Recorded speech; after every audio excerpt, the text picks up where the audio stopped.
It begins not with a roar, but with a scratch. A single termite, blind and driven by ancient chemical signals, bites into the mahogany floor of a 40-story boardroom. It is a tiny action, invisible to the eye, yet it triggers a cascade that will bring down empires. Without the constant hum of HVAC systems to regulate humidity, the wood swells, the spores enter, and the architects arrive. In the flooded canyons of Manhattan, a beaver's tail slaps the water surface, sending ripples that distort the reflection of the Empire State Building. We assumed we were the only ones capable of grand design, of altering the landscape to suit our needs. We were wrong. As the era of steel and glass fades after humans disappear, the era of mud, stick, and wax begins. The silence of our departure is merely the opening bell for the new builders. In the first few decades following our disappearance, the city remains recognizable, but its fundamental nature changes entirely. To the eyes of nature, a skyscraper is not a center of commerce or a feat of engineering. It is simply a cliff face. It is a canyon of stone and iron, distinct only in its geometry. The birds are the first squatters to stake their claim. With no window washers to disturb them and no aircraft to contest the airspace, the peregrine falcons, once fleeting visitors, become the permanent lords of the penthouse. They do not build new structures so much as they redecorate ours, adapting the sharp angles of our architecture for their own survival.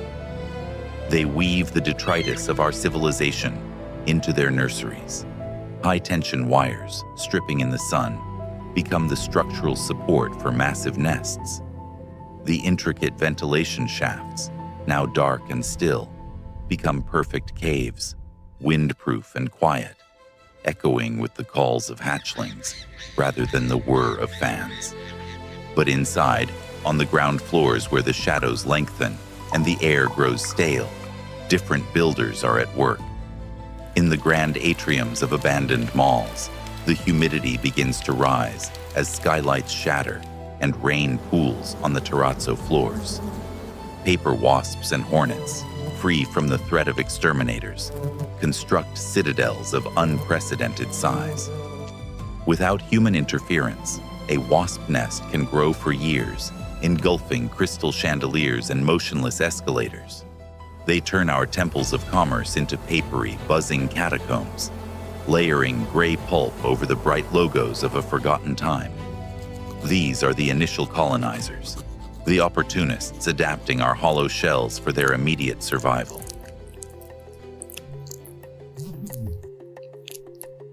While the birds claim the sky, the true transformation happens below, driven by the master engineers of the natural world, the North American beaver. For centuries, we forced water underground. We piped it, pumped it, and paved over it to keep our shoes dry and our basements empty. But pumps require electricity, and pipes require clearing. When the power fails, the water returns. And where there is water and wood, the beaver follows. They are among the most extreme engineers in the animal kingdom, second only to us. In a post-human world, they leave the competition of the rural streams and enter the concrete drainage ditches of the suburbs and cities. They jam the culverts with debris, dragging yard fences, ornamental cherry trees, and framing lumber into the flow. They dam the narrow canals of city streets, treating a flooded intersection exactly as they would a mountain stream. The effect is catastrophic for our architecture, but miraculous for life. As the dams hold, the water rises to the second floor of brownstones. Sediment builds up, burying the asphalt. Reeds grow in the cracks. The street becomes a river, and the neighborhood becomes a wetland. These new urban marshes filter the toxins we left behind, scrubbing the heavy metals from the water. The beaver does not care for the grid. It restores the meandering organic logic of the wetland, erasing our straight lines with mud and stick. As the water reshapes the low-lying streets into wetlands, another, smaller builder begins its work in the dry, rotting skeleton of our tallest structures. Within a century, as the wood of our civilization begins to rot, the termites rise. In the tropical and subtropical zones, where our greatest megacities once stood, the termite mounds will become the new skyscrapers, rising from the floors of the old ones. They are the recyclers of the ruin. As they consume the cellulose of our homes, they build their own towers, magnetically aligned termite mounds, oriented north to south to regulate their internal temperature. These structures are architectural marvels in their own right, boasting internal cooling systems more efficient than any air conditioning unit we ever designed. But now, they have an unlimited supply of food. We might see mounds rising 6, 7, or 8 feet high in the middle of what was once a living room. They use the skeletons of our world as scaffolding. A highway overpass provides shade and wind protection, allowing colonies to grow to sizes previously impossible in the wild. These mounds cement the decay, turning the biodegradable parts of our cities into hard, clay-like monuments to their own industry. They digest our history, turning the library books and the lumber yard into soil, leaving behind only the concrete and the plastic. The termite does not preserve, it transforms, breaking down the complex molecules of our achievements into simple, raw earth. In warmer coastal regions, where the rising tides claim the land, the builders are not mammals or insects, but polyps and mollusks. As our seawalls fail and our basements flood, the ocean moves in. The sharp artificial angles of our architecture provide the perfect surface area for coral larvae to attach. Concrete has a chemical composition surprisingly similar to limestone, the natural substrate of coral reefs. As the water swallows the first few stories of the coastline, the buildings act as artificial reefs on a massive scale. The rusted steel I-beams become encrusted in brain coral and vibrant sea fans. A school of neon fish darts through a hole in a rusted wall, finding sanctuary in an executive office now teeming with plankton. Oysters, the great filters of the sea, colonize the submerged subways and tunnels. They build upon one another, generation after generation, cementing the rusted steel tracks into calcium carbonate reefs. These new structures act as wave breaks, calming the waters and allowing seagrass meadows to take root in the sediment covering the streets below. The city becomes a nursery for the ocean, its rigid geometry softened by the chaotic, colorful bloom of marine life. The subway station, once a place of transit, becomes a place of anchoring, where life locks itself to the ruins to weather the currents. Centuries pass. The dams have settled into valleys. The termite mounds have eroded into hills.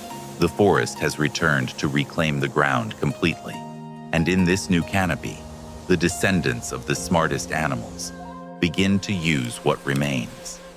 It is hard to tell this was ever a city until one looks up to see the moss-covered shell of a sports stadium looking like a natural volcanic crater. In this new world, we may see the use of stone tools evolve into the use of our tools.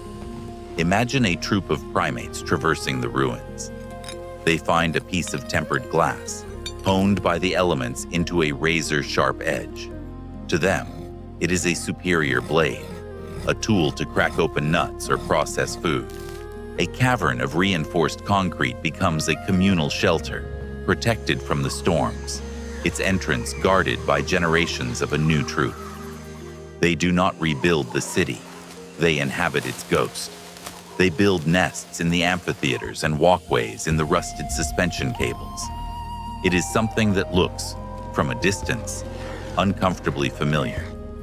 The flicker of a new kind of intelligence, sparking amidst the ruins. The architecture of the future is not one of steel beams and rivets. It is woven, chewed, secreted, and grown. It is a collaborative effort of a billion tiny lives, each building their own world atop the ruins of ours. When we look at our cities, we see permanence. We see dominion. But the beaver, the termite, and the coral see something else. They see raw material. They see opportunity. The story of what animals build after we are gone is not a tragedy of destruction. It is a testament to the relentless creativity of life. We are but a single layer in the geological strata, a brief flash of geometry in a world that prefers the curve. When our hammers fall silent, the scratching, the chewing, and the weaving begins. We built to defy nature. They build to live within it. And in the end, it is their architecture, resilient, adaptable, and alive, that outlives our brief geometry.